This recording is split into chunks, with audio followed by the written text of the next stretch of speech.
अगर आपका जन्म इन डेट्स में से किसी भी डेट को हुआ है तो ये रीडिंग आप ही के लिए है, क्योंकि आप हैं मूलांक 2। ठीक है, मूलांक 2 वालों के लिए रीडिंग है दोस्तों। आप इस रीडिंग को क्लेम करने के लिए 222 कमेंट बॉक्स में जरूर लिख देना। लेट मी चेक कि अप्रैल 2026 आपका कैसे जाने वाला है। यूनिवर्स प्लीज बता दें मूलांक 2 को अप्रैल 2026।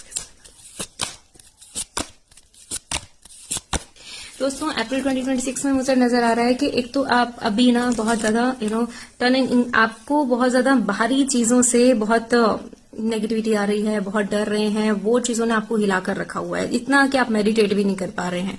ठीक है, लेकिन इस मंथ में क्या होने वाला है, एक तो पोस्टपोनमेंट, आप चीजों को जिनको पोस्टपोन कर रहे थे उनको आप ट्राई करेंगे, अब आप एग्जीक्यूट करेंगे। ठीक है, मतलब मूलांक 2 वाले लोग आप एग्जीक्यूशन पर आएंगे एंड इनर वॉइस को सुनेंगे, अपनी इंट्यूशन को सुनेंगे। वाकई में आपको लग रहा है कि मेरी इंट्यूशन वर्क कर रही है और मुझे अपने दिल की सुननी चाहिए, दिमाग की नहीं। ठीक है, और क्रिएटिविटी यानी कि आप कुछ क्रिएट